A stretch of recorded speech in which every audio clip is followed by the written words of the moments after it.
السلام علیکم ورحمۃ اللہ وبرکاتہ۔ میں گھر میں داخل ہوا تو ایک شور سا میرے کانوں میں اٹھا۔ جانے یہ کیسا شور تھا؟ میں گھر کے داخلی دروازے سے ہوتا ہوا ڈرائنگ روم تک آیا تھا۔ اب شور کی آواز کچھ زیادہ ہی بڑھ گئی تھی۔ میں نے چونک کر ادھر ادھر دیکھا، مجھے کوئی نظر نہ آیا۔ میرے کمرے کا دروازہ بند تھا، امی کے کمرے کا دروازہ بھی بند تھا، اور ساتھ ہی ساتھ علیزے اور شانزے کا دروازہ بھی بند تھا۔ میں نے حیرت سے ادھر ادھر دیکھا۔ میں کسی کو ڈھونڈنے کی کوشش کر رہا تھا جو یہ شور کر رہا تھا، لیکن مجھے کوئی نظر نہیں آ رہا تھا۔ کچھ دیر اسی شور کو سننے کے بعد میں نے چونک کر کچن کی طرف دیکھا۔ کچن کا دروازہ بند تھا۔ کچن کا دروازہ تب بند کر دیا جاتا تھا جب اس میں کوئی نہیں ہوتا تھا، لیکن آج تو یہ آوازیں کچن کی طرف سے ہی آ رہی تھی، لیکن دروازہ کیوں بند تھا؟ میں حیران رہ گیا تھا۔ خیر، مجھے تجسس ہوا تھا کہ آخر کچن میں کون ہے جو اتنا شور کر رہا ہے۔ میں کچن کے دروازے کی طرف بڑھنے لگا۔ میں آہستہ آہستہ قدم اٹھاتا جو ہی کچن کے دروازے تک پہنچا، میرے کانوں میں کوئی آواز گونجی۔ اس آواز کو میں واضح طور پر پہچان سکتا تھا۔ یہ نازش کی آواز تھی۔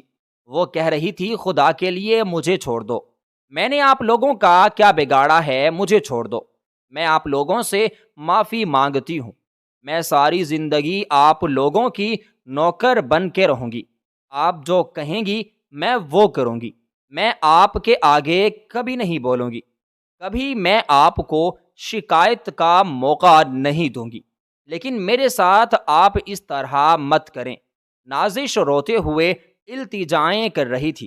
اس کی آواز میں نمی مجھے محسوس ہو رہی تھی۔ امی اور علیزے شانزے کمرے میں نہیں تھی، ان کا کمرہ بند تھا، تو اس کا مطلب یہ نہیں تھا کہ وہ کمرے میں ہی ہوں گی۔ میں نے ایک بار پھر سے چونک کر ان سب کے دروازوں کی طرف دیکھا، دروازے بند تھے۔ کچھ دیر بعد ایک اور آواز گونجی۔ یہ میری امی کی آواز تھی۔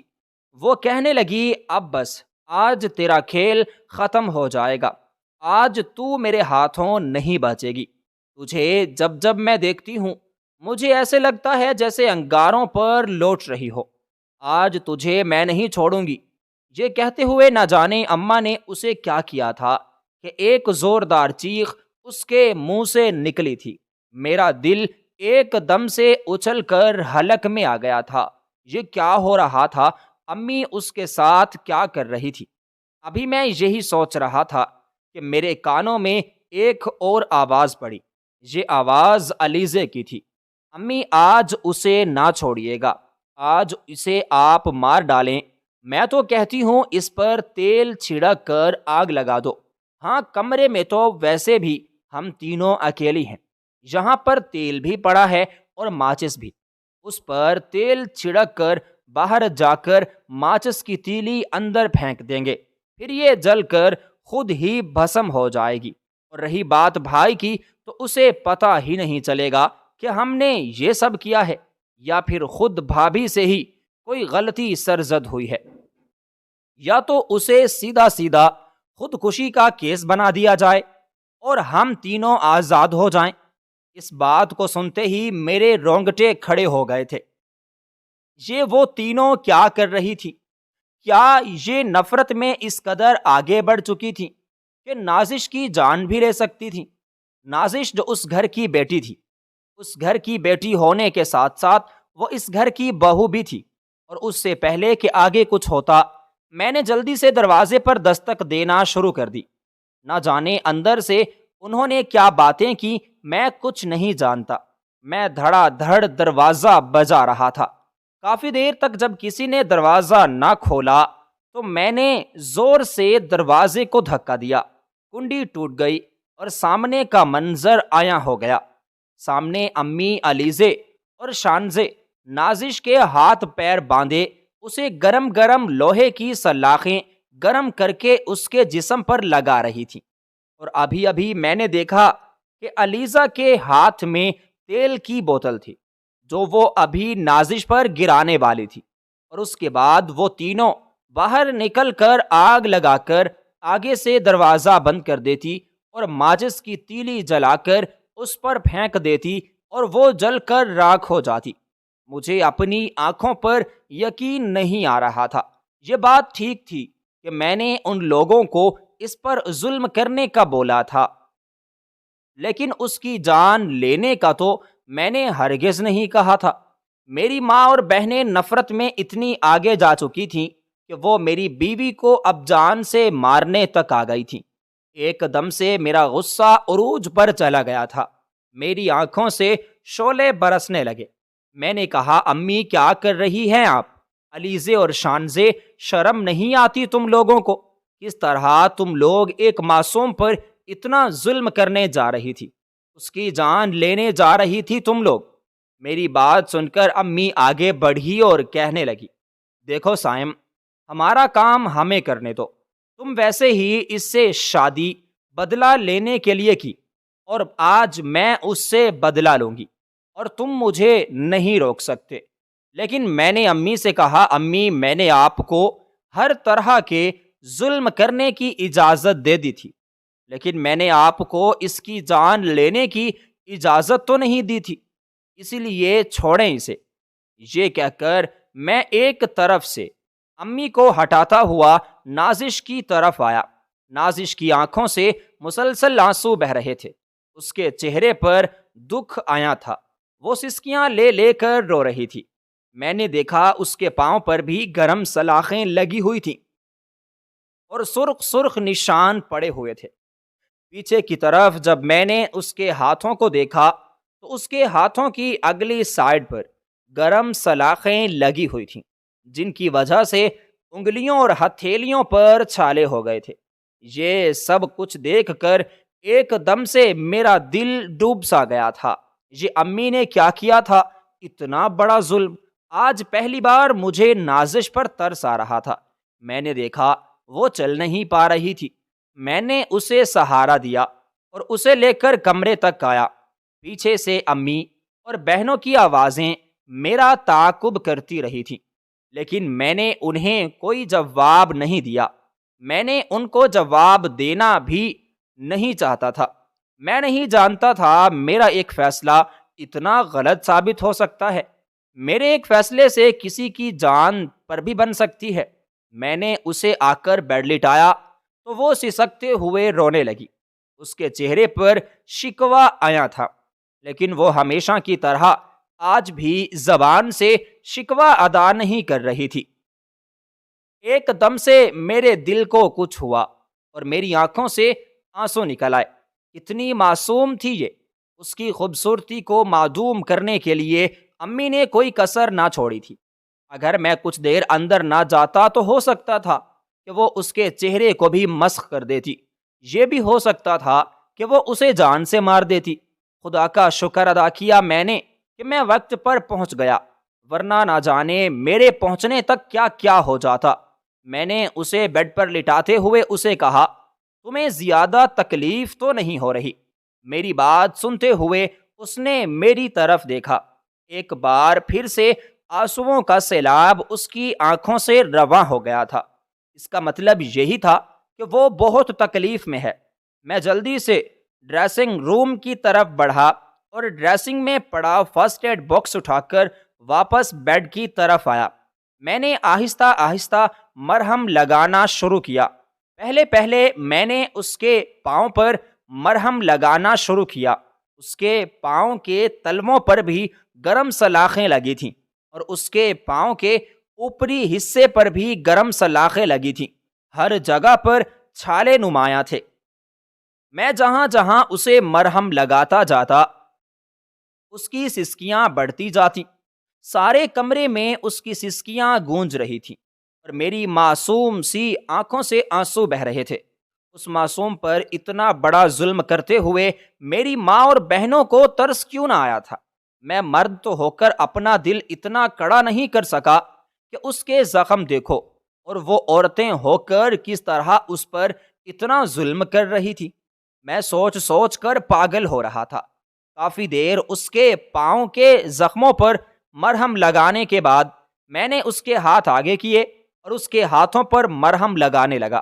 وہ خاموشی سے مجھے دیکھتی رہی۔ میں جب مرہم لگاتا اس کی سسکیاں بڑھتی جاتی۔ جب میں نے اس کے ہاتھوں اور پیروں دونوں پر مرہم لگا دیا تو میں نے اس کی طرف دیکھا اور کہا، تمہیں کچھ آرام مل رہا ہے؟ تو اس نے اسبات میں سر ہلایا۔ میں نے اس کے سر پر جھولتی ہوئی لٹوں کو پیچھے کیا، اس کے آنسوؤں سے بھرے چہرے کو میں نے صاف کیا اور اس سے کہا، مت رو، اب میں تمہارے ساتھ ہوں، تمہیں کوئی بھی میرے ہوتے ہوئے کچھ نہیں کہہ سکتا، تمہیں فکر مند ہونے کی ضرورت نہیں ہے۔ یہ کہتے ہوئے میں نے فرسٹ ایڈ باکس اپنی جگہ واپس رکھا اور کمرے سے باہر نکل گیا۔ میں کمرے سے باہر نکلا تو امی اور بہنیں میری منتظر تھیں۔ وہ میری طرف کھا جانے والی نظروں سے دیکھ رہی تھیں۔ میں نے خاموشی سے ان تینوں کو باری باری دیکھا، پھر امی میری طرف بڑھی اور کہنے لگی، نالائق، تیری وجہ سے آج وہ میرے ہاتھوں سے بچ گئی۔ تو نے خود ہی تو مجھے اس پر ظلم کرنے کی اجازت دی تھی، اب دیکھ تو خود ہی اس کی ہمدردیاں سمیٹنے لگا ہے۔ مطلب اب بیوی کی محبت تیرے سر پر چڑھ کر بولنے لگی ہے۔ اب ماں معمول کی طرح میرے سر پر چڑھنے لگی۔ میں نے کہا، اماں، ایسی کوئی بات نہیں ہے، آپ تو غلط سمجھ رہی ہیں، جو میں کر رہا ہوں یہ غلط نہیں ہے، بالکل صحیح ہے اور میں اس پر مطمئن ہوں۔ میں نے آپ کو اس پر ظلم کرنے کی اجازت دی تھی، لیکن میں نے آپ کو اس کی جان لینے کی اجازت نہیں دی تھی، لیکن آپ تو نفرت میں اتنی آگے بڑھ گئیں کہ آپ نے اس کی جان لینے کی کوشش کی۔ آج آپ اسے جلانا چاہ رہی تھی، شرم آنی چاہیے اور آپ کو اور ان دونوں کو۔ میں مرد ہو کر اس کے زخم دیکھ کر اپنا دل پھٹتا محسوس کر رہا تھا، اور آپ لوگ اسے زخم دیتے ہوئے عورتیں ہو کر آپ لوگوں نے اس کی تکلیف نہ سمجھی۔ میں بھی آج اپنا غصہ ان پر اتارنے لگا تھا۔ امی حیرت و پریشانی سے کھڑی مجھے دیکھ رہی تھی۔ میں نے آج سے پہلے کبھی امی سے اس لہجے میں بات نہیں کی تھی، لیکن آج مجبوراً مجھے اس طرح بدتمیزی سے بات کرنی پڑی تھی۔ امی آگے بڑھی اور کہنے لگی، دیکھو صائم، تم نہیں سمجھ سکتے، اس لڑکی نے تمہاری بہنوں کی زندگیاں خراب کی ہیں، اسی کی وجہ سے تمہاری بہنیں آج تک تمہاری دہلیز پر بیٹھی ہیں۔ اگر یہ نہ ہوتی تو آج تیری بہنیں شادی شدہ ہوتی اور اپنے گھروں کی ہوتی، اسی کی وجہ سے ان کے رشتے ٹوٹے ہیں، تم کیوں بھول گئے ہو؟ میں نے کہا، امی، میں کچھ نہیں بھولا، لیکن میں اتنا سنگ دل بھی نہیں ہوں کہ کسی معصوم کو اتنی بڑی سزا دے دوں کہ اس کی جان ہی چلی جائے۔ خبردار، اگر آج کے بعد آپ نے نازش کی طرف آنکھ اٹھا کر دیکھا یا اسے کچھ کہنے کی کوشش کی، مجھ سے برا کوئی نہیں ہوگا۔ یہ کہتے ہوئے میں کچن کی طرف مڑ گیا۔ میں نے فریج سے دودھ نکالا اور انڈا فرائی کرتے ہوئے میں نے ٹوسٹ لیے اور واپس اپنے کمرے کی طرف چلا گیا۔ امی، علیزے اور شانزے مجھے اس طرح دیکھتی حیرت سے کھڑی رہیں، جبکہ اب مجھے ان کی پرواہ نہیں تھی۔ مجھے اس وقت اپنی بیوی کی پرواہ تھی، جو اتنی تکلیف سے گزر رہی تھی، جسے اتنی گرم سلاخیں لگائی گئی تھیں۔ میں کمرے میں پہنچا تو نازش اپنے بال ایک سائیڈ کیے سسک رہی تھی۔ میں نے کہا، کیا ہوا نازش، تم ٹھیک تو ہو؟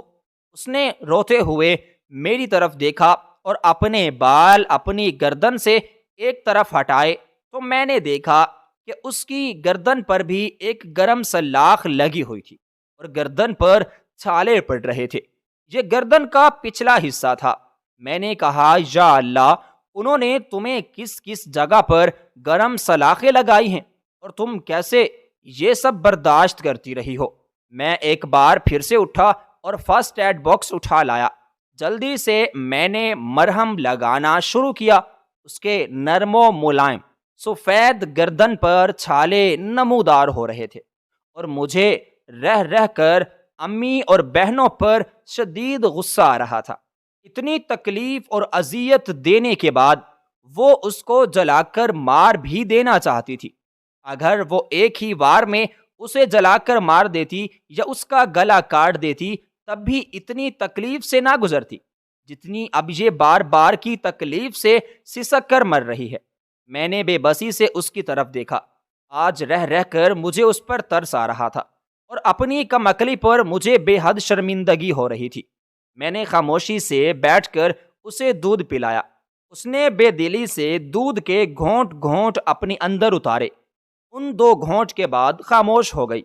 اس نے ٹوسٹ اور فرائی انڈے کا ایک لقمہ تک نہیں لیا۔ میں نے سب کچھ ایک سائڈ پر رکھا اور اس سے کہا، جب دل کرے کھا لینا۔ یہ کہتے ہوئے میں سو گیا۔ مجھے سمجھ نہیں آ رہی تھی کہ میں اس سے معافی کس منہ سے مانگوں، اور میں اس سے معافی مانگ بھی کیسے سکتا تھا؟ میں تو اس کا اتنا بڑا گنہگار تھا۔ آج مجھے شدت سے احساس ہو رہا تھا۔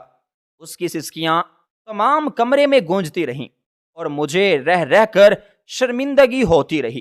میں سو تو گیا تھا لیکن نیند میری آنکھوں سے اوجھل تھی۔ میرا نام سائم احمد ہے۔ میں نازش کا چچا زاد ہوں۔ میں بہت چھوٹا تھا اور نازش بھی بہت چھوٹی تھی جب اس کے والدین ایک ایکسیڈنٹ میں جان کی بازی ہار گئے تھے۔ ان کے جانے کے بعد نازش کی ذمہ داری میرے ماں باپ کے کندھوں پر آن پڑی تھی، لیکن میری ماں نازش کو رکھنے کی قائل نہیں تھی۔ نازش 6 سال کی معصوم سی بچی تھی۔ اس کا اس دنیا میں اور کوئی نہیں تھا۔ ننیال میں سے اس کا صرف ایک ماموں تھا جس نے اس سے اس طرح سے منہ موڑا کہ کبھی اس کی طرف پلٹ کر دیکھا ہی نہیں۔ اب ہمارے علاوہ اور کون تھا اس کا؟ بابا کو نازش سے بے حد محبت تھی اور انہوں نے اپنے بھائی بھابھی کے رخصت ہونے کے بعد نازش کی ذمہ داری اپنے سر لے لی تھی۔ نازش بہت خوبصورت اور اپنی عمر کے بچوں سے بہت مختلف تھی۔ وہ بہت ذہین بھی تھی، لیکن اماں جان اس سے بہت چڑھتی تھی۔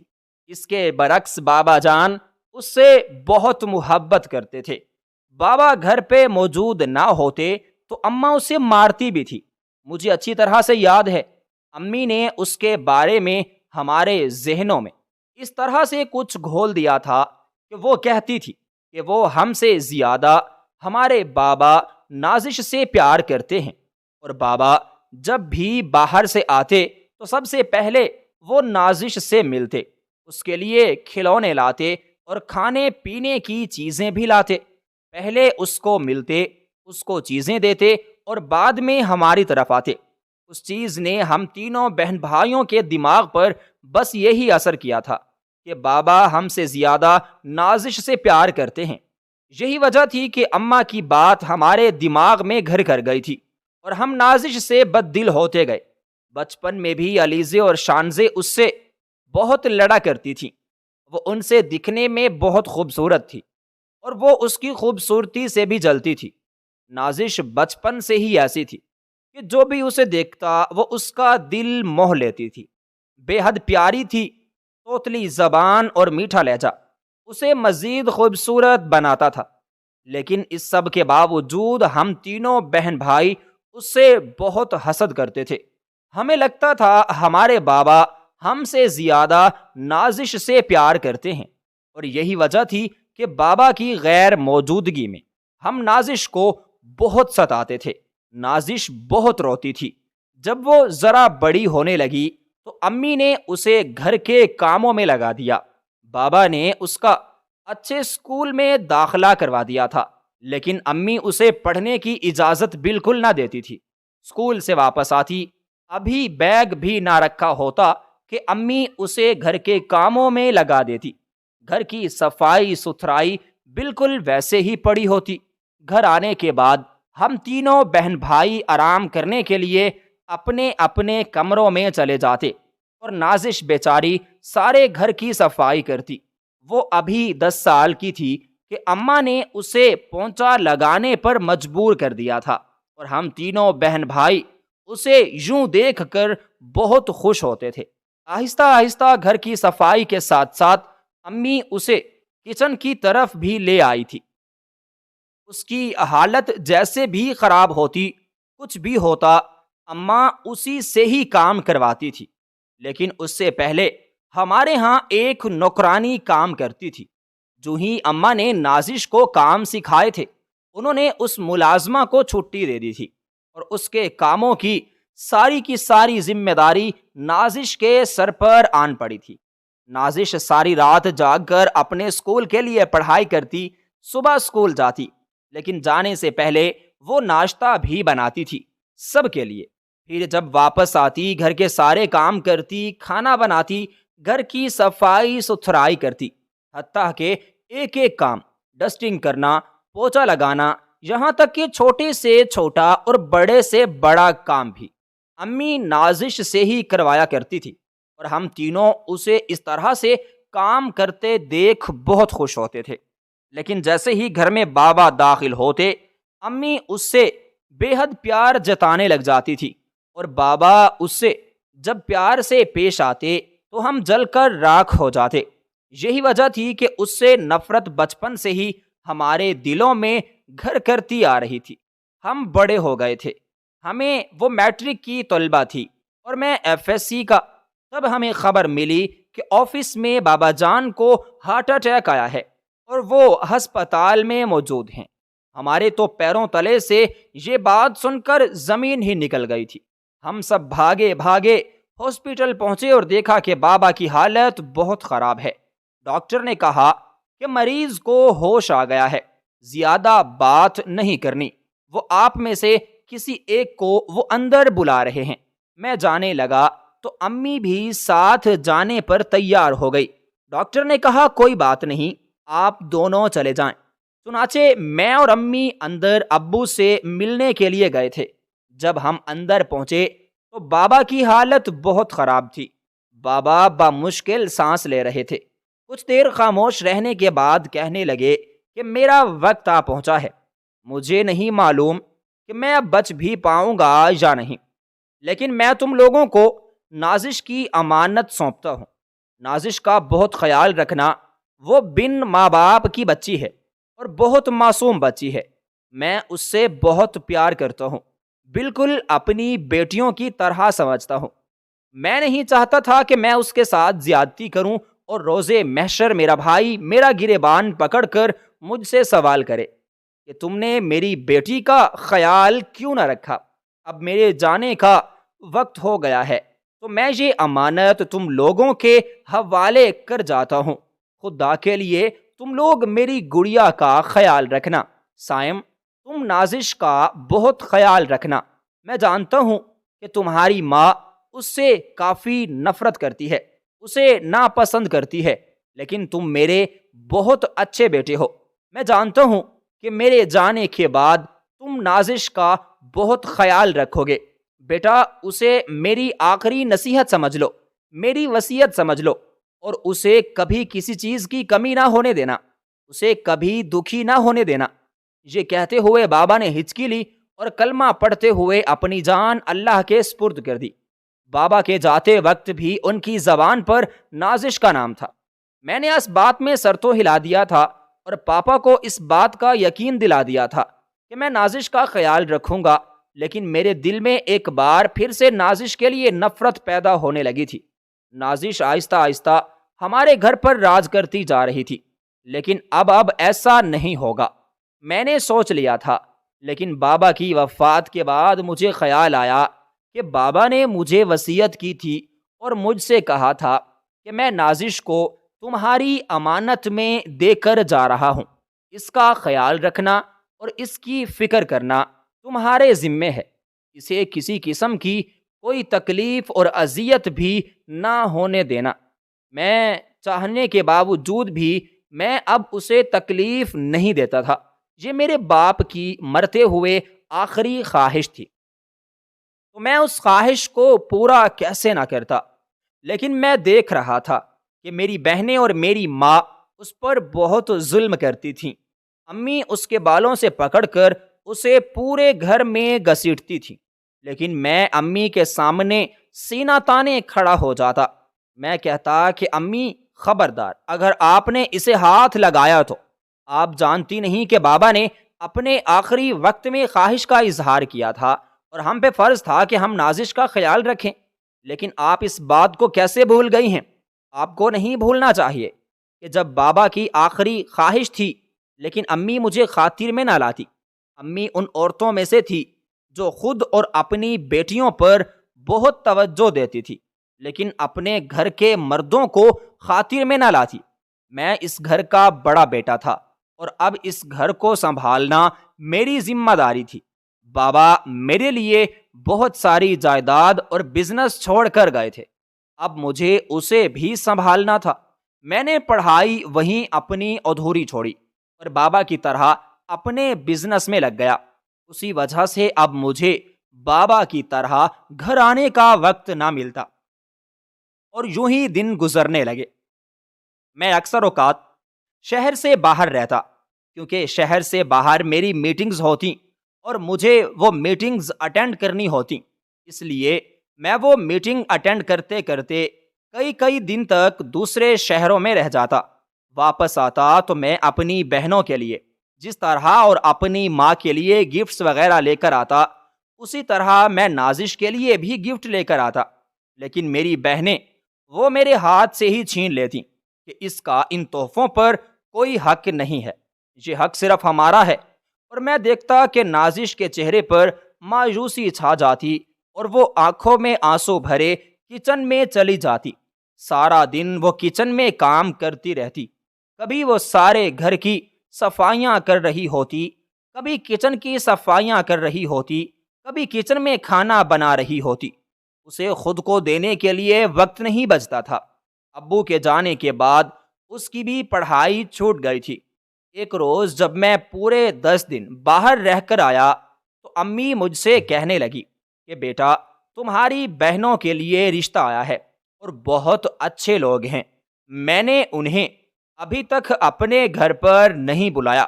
تمہاری خالہ کہہ رہی تھی کہ اگر سائم گھر آئے تو تم مجھے بتا دینا، میں اور رشتے والوں کو لے کر تمہارے گھر پر آ جاؤں گی۔ میں تمہارے انتظار میں تھی، تم بتاؤ کہ مجھے کیا کرنا چاہیے، بلا لوں ان لوگوں کو یا نہیں؟ میں نے امی سے کہا جی ضرور، میں کل فارغ ہوں، آپ کل ہی ان لوگوں کو بلا لیں۔ امی نے میری ہدایت پر عمل کرتے ہوئے ان لوگوں کو کل کے کھانے پر بلا لیا اور اس کھانے کے انتظامات بھی امی نے نازش کے ہاتھ سونپ دیے تھے۔ گھر کی پہلے صاف ستھرائی بھی ایک ایک کام کر کے امی نے کڑی نظر رکھ کر صفائی کروائی تھی اور وہ بھی نازش سے۔ پھر سارے گھر کی صفائی کے بعد امی نے ساری ڈسٹنگ بھی اسی سے کروائی، پونچا بھی لگوایا اور پھر اس کے بعد کچن میں کھانا بنانے کے لیے بھیج دیا۔ میں یہ سب اپنی آنکھوں سے دیکھ رہا تھا، لیکن میں جانتا تھا کہ اگر میں کچھ کہتا تو امی مجھ پر ہی برس پڑتی۔ اس روز وہ لوگ جب رشتہ دیکھنے کے لیے آئے تو امی نے علیزے اور شانزے کو بلا لیا۔ کچھ دیر بعد امی نے نازش کو آواز دی تو نازش چائے کی ٹرالی لیے اندر داخل ہوئے۔ وہ لوگ نازش کی خوبصورتی دیکھ کر ایک دم سے ٹھٹک گئے تھے، یہاں تک کہ میری اپنی خالہ بھی، یہ ان کے ساتھ آئی ہوئی تھی۔ نازش نے آ کر سب لوگوں کو سلام کیا، سب کو چائے پیش کر دی۔ ایک بار پھر سے وہ کچن کی طرف چلی گئی، لیکن اب ان لوگوں کی نظریں بار بار نازش کو ہی ڈھونڈ رہی تھیں۔ وہ رشتہ جو ایک دم سے پکا ہو کر رہ گیا تھا، ایک دم سے لڑکے کی ماں بولنے لگی کہ یہ کون تھی؟ تو اس سے پہلے کہ کوئی اور کچھ کہتا، میری خالہ کہنے لگی کہ یہ علیزے اور شانزے کی کزن ہے، ان کی تایا زاد ہے۔ ان کا یہ کہنا تھا کہ لڑکے والوں نے کہا کہ آپ لوگوں نے سونا چھپا کر پیتل ہمارے آگے کر دیا، آپ لوگوں کو شرم آنی چاہیے، اتنی خوبصورت لڑکی کو آپ لوگوں نے گھر کی نوکرانی بنا کر رکھا ہوا ہے، ذرا دیکھیے تو صحیح کہ وہ کتنی خوبصورت ہے، اور اس کے کپڑے دیکھو، اس کی حالت دیکھو، یوں لگتا ہے جیسے اس گھر کی نوکرانی ہو۔ میں تو اپنے بیٹے کا رشتہ کروں گی تو صرف اسی لڑکی سے، آپ کی ان لڑکوں سے مجھے کوئی بھی اچھی نہیں لگی، اس لیے آپ لوگ مجھے معاف کیجیے گا۔ اگر آپ لوگوں کو رشتہ کرنا ہے تو آپ نازش کا ہاتھ میرے بیٹے کے لیے دے دیں۔ میرا بیٹا پڑھا لکھا ہے، دبئی میں جاب کرتا ہے اور وہ شادی کے بعد اپنی بیوی کو ساتھ لے کر جائے گا۔ دبئی میں اس کے اپنے 3-4 ہوٹل ہیں، اس کا اپنا بہت بڑا بزنس ہے، ہم بہت ہی کھاتے پیتے لوگ ہیں، اس عورت کا یہ کہنا تھا کہ امی نے کہا کہ آپ لوگوں کو شرم آنی چاہیے، آپ لوگ دیکھنے ہیں کسی کو آئے ہیں اور پسند کسی اور کو کر کے جا رہے ہیں۔ لیکن وہ عورت بھی ایک قسم کی ڈیٹ تھی، آخر کو اپنے بچوں کے لیے مائیں کتنی خوبصورت لڑکیاں اور سلیقے مند لڑکیوں کا ہی انتخاب کرتی ہیں۔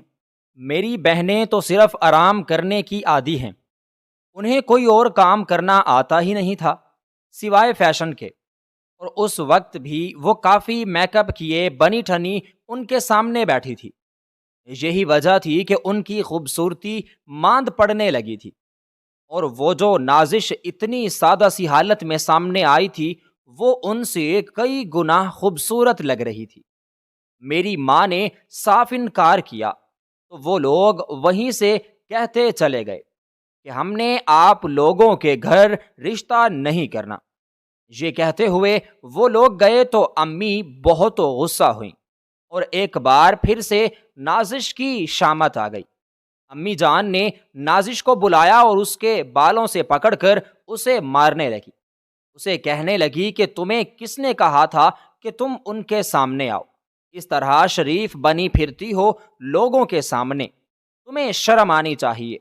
اب دیکھا میری بیٹیوں کا تم حق کھا گئی ہو، وہ میری بیٹیوں کی بجائے تمہیں پسند کر کے گئے ہیں۔ خبردار اگر اگلی بار تم نے ایسا کیا تو، بلکہ میں تو کہتی ہوں کہ اسے میں کسی فقیر اور لولے لنگڑے کے ہاتھوں ہی بیاہ دوں، ایسے تو یہ میرے سر پر سوار رہے گی، میری بیٹیوں کا حق کھاتی رہے گی۔ لیکن جس طرح ان لوگوں نے میری بہنوں کی تذلیل کی تھی مجھے بہت غصہ آیا تھا۔ ان دونوں کا رشتہ ہونے سے پہلے ہی ٹوٹ گیا تھا۔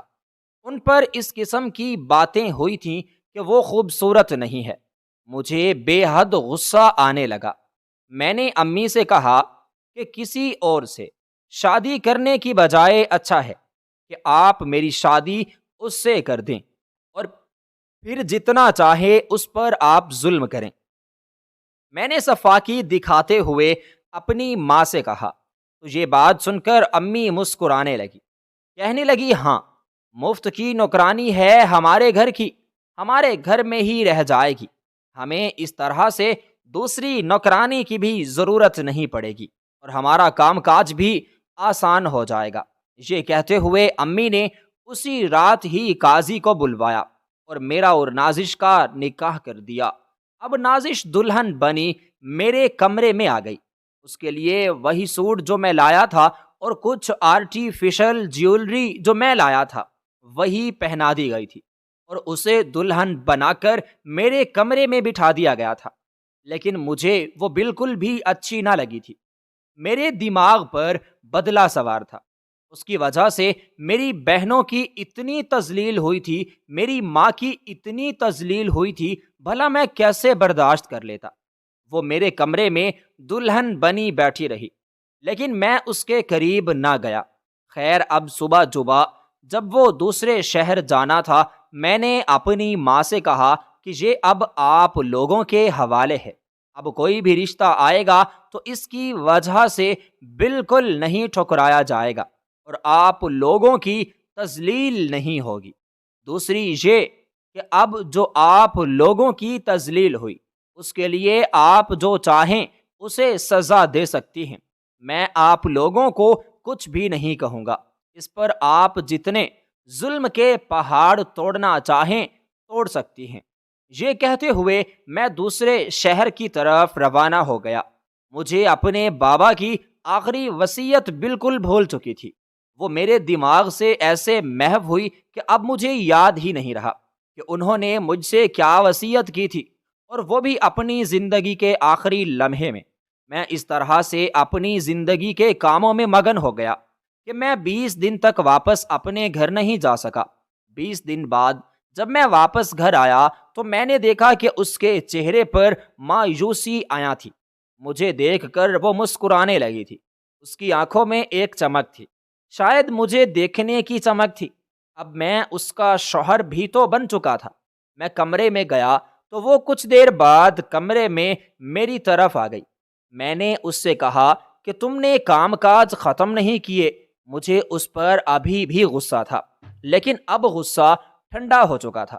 تھوڑا بہت ابھی بھی تھا تو وہ کہنے لگی کہ میں نے سارے کام کاج ختم کر دیے تھے، آج امی نے بتایا تھا کہ آپ آ جائیں گے تو اسی لیے میں نے کام جلدی کر لیے تھے، میں آپ کے کپڑے نکال دیتی ہوں، آپ فریش ہو جائیں۔ یہ کہتے ہوئے اس نے میرے کپڑے باتھ روم میں ہینگ کیے اور پھر وہ تو واپس آ گئی۔ میں اٹھ کر واش روم میں چلا گیا۔ فریش ہونے کے بعد میں واپس آیا تو میرے لیے کھانا بیڈ پر موجود تھا۔ وہ جانتی تھی کہ جب میں تھکا ہارا واپس آتا تھا تو میں اپنے کمرے میں ہی کھانا کھاتا تھا۔ اب مجھے اس پر غصہ نہیں آ رہا تھا، اس بات کو بھی 20 دن تو گزر چکے تھے، لیکن میں نے دیکھا کہ اب اس کا ہاتھ جلا ہوا ہے۔ وہ مجھے کھانا پیش کر رہی تھی، تبھی میں نے اس کے ہاتھ پر جلنے کا نشان دیکھا، لیکن چاہنے کے باوجود بھی میں اس سے نہ پوچھ سکا تھا۔ خیر، اب دن گزرنے لگے۔ اس رات پہلی رات تھی جو میں نے اس کے ساتھ گزاری تھی۔ میں نے اسے اتنا قریب سے دیکھا تو مجھے سمجھ آیا کہ وہ اتنی خوبصورت ہے۔ مجھے تو اس کی خوبصورتی کا اندازہ بھی نہیں تھا۔ مجھے اس کے ساتھ بہت سکون محسوس ہونے لگا۔ آہستہ آہستہ میں اس کی زلفوں کا اسیر ہوتا گیا۔ جب صبح اٹھا تو میں کافی پرسکون تھا۔ فریش ہونے کے بعد جب میں واپس اپنی روٹین میں آیا تو میں نے دیکھا کہ ابھی بھی نازش کی جگہ وہی ہے جو پہلے تھی۔ امی اس سے بہت نفرت کر رہی تھی۔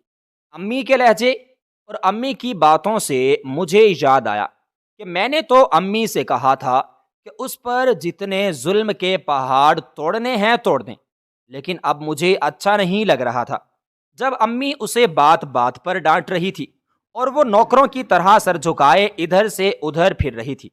مجھے رہ رہ کر اب نازش پر بھی غصہ آ رہا تھا کہ امی اس سے اس طریقے سے بات کرتی ہیں اور وہ ان کے آگے جواب نہیں دیتی، وہ خاموش رہتی ہے۔ اس روز میں اپنے یہاں آفس میں گیا۔ آفس میں دیکھ بھال کرتے ہوئے مجھے کافی لیٹ ہو گیا۔ جب شام کے وقت میں واپس آیا تو مجھے شور سا سنائی دیا، اور پھر میرے سامنے جو ہوا وہ یہی تھا کہ امی نے اس کے ہاتھوں پیروں پر گرم گرم سلاخیں لگا دی تھیں اور اسے جلانے کے لیے تیار کھڑی تھی۔ ان کا کہنا تھا کہ ان کے لیے وہی رشتہ آیا تھا، میری بہنوں کے لیے، اور وہ بھی بننے سے پہلے ہی ٹوٹ گیا۔ اب کوئی رشتہ نہیں آتا اور اسی وجہ سے وہ اسے مار ڈالنا چاہتی ہے، لیکن اب مجھے آج اس پر بہت ترس آنے لگا تھا۔ میں نے آج امی سے دو ٹوک کہہ دیا تھا کہ آپ لوگ اس پر اتنا ظلم نہیں کر سکتے، وہ اس گھر میں صرف کام کرنے والی مشین ہی نہیں بلکہ وہ میری بیوی ہے، اور آپ لوگ یہ مت بھولیں کہ وہ اس گھر کی بیٹی بھی ہے۔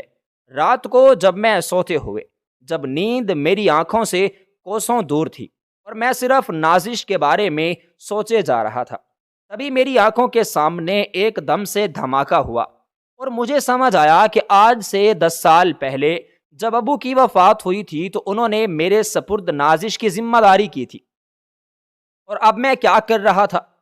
میں نے تو ابو کی کسی بھی وصیت پر عمل نہیں کیا تھا۔ مجھے رہ رہ کر شرمندگی ہو رہی تھی۔ میں نے سوچا کہ دوسرے روز سے میں اب نازش کو اس گھر میں وہی حق دلاؤں گا جو اس کا حق ہے۔ اگر اس کی وجہ سے میری بہنوں کا رشتہ واپس آ گیا تھا تو اس میں نازش کا کوئی قصور نہیں تھا، اور نہ ہی اس میں میری بہنیں قصوروار تھیں اور نہ ہی میری ماں، کیونکہ میری بیوی نازش کی خوبصورتی ہی ایسی تھی کہ اسے جو بھی دیکھتا بس اس کا اسیر ہو جاتا۔ بھلا یہ کیسے ہو سکتا تھا کہ وہ لوگ اسے دیکھ کر رشتہ نہ مانگتے؟ اب اس میں اس کی کیا غلطی تھی بھلا؟ یہ سوچ کر میں نے سوچ لیا تھا کہ اب میں صبح اٹھ کر نازش سے بات چیت کروں گا اور اس سے کہوں گا کہ وہ خود اپنی جگہ پر کھڑی ہو۔ یوں دوسری صبح ہوتے ہی میں نے نازش سے بات کرنا شروع کی تو نازش مسکرا کر میری طرف دیکھ کر کہنے لگی کہ جب ایک عورت شادی شدہ ہو جاتی ہے تو اس کی تمام ذمہ داریاں اور اس کا خوش رہنا، اس کا ناخوش رہنا، اس کی خوبصورتی، اس کی بدصورتی، اس کے چہرے کی چمک، اس کی آنکھوں کی چمک، ہر چیز کا دار و مدار اس کے ساتھ والے مرد پر ہوتا ہے، اور میرے چہرے پر جو اداسی ہے وہ بھی آپ کی وجہ سے ہے۔ اگر آپ نے مجھے پہلے دن سے ہی یہ حق دلوایا ہوتا تو شاید آج مجھ پر اس طرح کا ظلم و ستم نہ ہوا ہوتا، لیکن اب میں آپ لوگوں کی بہت مقروض ہوں۔ میرے ماں باپ کا چلے جانے کے بعد آپ لوگوں نے ہی مجھے سہارا دیا، اور مجھ سے آپ نے شادی کی، مجھے آپ نے ہی چھت دی، مجھے کھانا پینا آپ نے ہی مہیا کیا۔ اس کے بدلے میں اگر اس کا گھر کا کام کر دیتی تو کوئی بڑی بات نہیں ہے۔ رہی بات چچی جان کی، تو وہ بس ہمیشہ سے ہی ایسی ہیں، شاید میں انہیں کبھی بھی خوش نہیں کر سکتی۔ یہ کہتے ہوئے اس نے اپنے آنسو صاف کیے۔ اس کے ہاتھوں پر چھالے مجھے ابھی بھی دکھائی دے رہے تھے۔ ایک دم سے میرے دماغ میں دھماکہ سا ہوا، اور میں نے اس سے کہا، شاید تم بھول رہے ہو کہ تم ایک بزنس مین باپ کی بیٹی تھی، اور یہ گھر ہم سے پہلے تمہارا ہوا کرتا تھا۔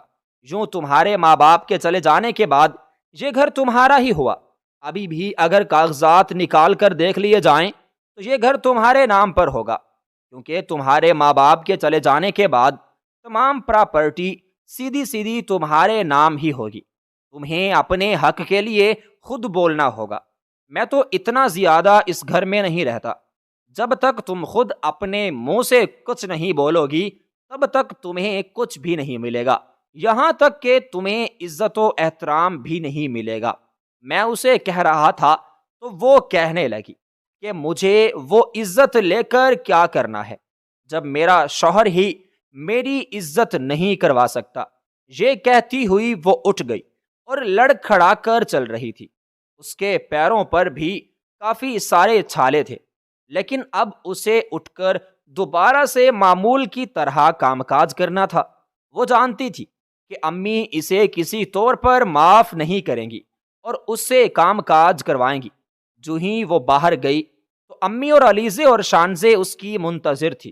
میں ابھی تک کمرے میں بیٹھا بیڈ پر یہی سوچے جا رہا تھا کہ وہ میرے بارے میں کیا کہہ کر گئی ہے۔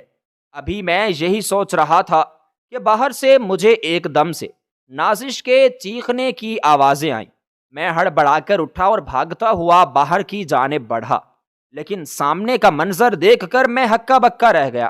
جہاں تھا وہیں کا کھڑا رہ گیا، کیونکہ آج جب امی نے اس کے بالوں سے پکڑا تو اس نے جھٹک کے اپنا آپ بال اس سے آزاد کروا لیے۔ یہ دیکھ کر شانزے آگے بڑھی اور نازش پر ہاتھ اٹھانے لگی۔ اس نے جیسے ہی اپنا ہاتھ اٹھا کر اسے تھپڑ مارنا چاہا تو نازش نے اس کا ہاتھ پکڑ کر ایک جھٹکے سے اسے دور گرایا تو وہ زمین پر گر گئی۔ یہ دیکھ کر علیزے نے اسے سہارا دیا۔ امی، علیزے اور شانزے حیرت سے اسے دیکھ رہی تھی، اور یہ دروازے پر کھڑا میں بھی حیرت و پریشانی کے عالم میں اسے دیکھے جا رہا تھا۔ اس میں اتنی سکت کہاں سے آ گئی تھی؟ وہ ان تینوں کو یوں پست کرنے کے بعد انگلی اٹھا کر ان کی طرف کہنے لگی کہ خبردار، آج کے بعد اگر مجھ پر کسی نے ہاتھ اٹھایا تو جب تک میں نہیں بول رہی تھی تب تک آپ لوگوں نے مجھ پر اتنا ظلم کیا کہ آپ لوگوں نے مجھے جلانے تک کی نوبت آ گئی۔ مجھے جلانے تک کا سوچ لیا تھا، لیکن اب نہیں۔ اب میں چیخ چیخ کر اپنا حق لوں گی۔ اب جو مجھ پر انگلی اٹھائے گا میں اس کی انگلی توڑ کر اس کے ہاتھ پر رکھ دوں گی۔ خبردار، اگر کسی نے دوبارہ مجھ پر ہاتھ اٹھایا تو۔ اور دوسری بات یہ سوچ رہے ہوں گے نا آپ سب، مجھ پر یہ صلاحیت کہاں سے آ گئی کہ میں آپ لوگوں کو یوں دو بدو جواب دے رہی ہوں؟ تو سنو، آج میرا شوہر میرے ساتھ ہے۔ جس عورت کے ساتھ اس کا شوہر ہو وہ عورت شیرنی ہو جایا کرتی ہے، اور جس عورت کے ساتھ اس کا شوہر نہ ہو تو ایک چوہے سے بھی بدتر زندگی گزارتی ہے، جو چیونٹی سے بھی ڈر جائے۔ لیکن اب میں جان چکی ہوں کہ میرا شوہر میرا ساتھ دے گا، میرا ہاتھ پکڑ کر کھڑا رہے گا، اور اگر کسی نے میری طرف آنکھ اٹھانے کی کوشش بھی کی تو میں اس کی آنکھیں نکال کر باہر پھینک دوں گی۔ دوسری بات یہ ہے کہ میں جانتی ہوں یہ گھر میرا ہے، اور اس گھر کی مالکن میں ہوں۔ یہ مجھے تب سے پتا ہے جب چچا جان کی حالت خراب ہوئی تھی۔ انہوں نے مجھے اپنے پاس بلایا تھا اور مجھے اس بارے میں سب کچھ بتا دیا تھا، لیکن مجھے یہیں رہنا تھا کیونکہ میں آپ کے بیٹے کی بیوی تھی اور اب مجھے اسی گھر میں رہنا تھا۔ تب تک وہ میرا ساتھ نہیں دے رہا تھا، تب تک میں آپ لوگوں کے ظلم برداشت کر رہی تھی، لیکن اب نہیں، اب وہ میرے ساتھ ہے، اور اگر اب آپ لوگوں میں سے کسی نے بھی مجھ پر ہاتھ اٹھانے کی اور مجھ پر ظلم کرنے کی کوشش کی تو میں سب کو اس گھر سے نکال دوں گی۔ یہ کہتے ہوئے وہ واپس کمرے میں چلی گئی تھی اور میں اس کی اس جسارت پر بہت خوش تھا۔ آج میں اپنے آپ کو بہت خوش قسمت ترین انسان سمجھ رہا ہوں جو نازش جیسی بیوی ملی، اور اب میں نے ایک سکون بھری سانس بھی خارج کی، کیونکہ آج مجھے لگا کہ میرے بابا کی روح کو سکون پہنچا ہوگا۔ مجھے اس بات پہ بے حد شرمندگی تھی کہ میں نے اپنی بیوی کا ساتھ نہیں دیا تھا، اور جب اس نے میرا ساتھ پایا تو کیسی شیرنی بن گئی، وہ دنیا کی کسی بھی طاقت سے ٹکرا سکتی تھی۔ میں اب اس دنیا کے ہر مرد سے کہتا ہوں کہ اپنی بیوی کا ساتھ کبھی نہ چھوڑیں۔ وہ اپنا سب کچھ چھوڑ کے ہم لوگوں کے پاس آتی ہیں اور ہم لوگ اسے اپنی جاگیر سمجھنے لگتے ہیں، لیکن وہ تو ہمارے سہارے پہ ہوتی ہیں۔ اس لیے اپنی بیوی کی قدر کریں، اس کا ساتھ دیں، پھر دیکھیں وہ دنیا سے کیسے ٹکراتی ہیں۔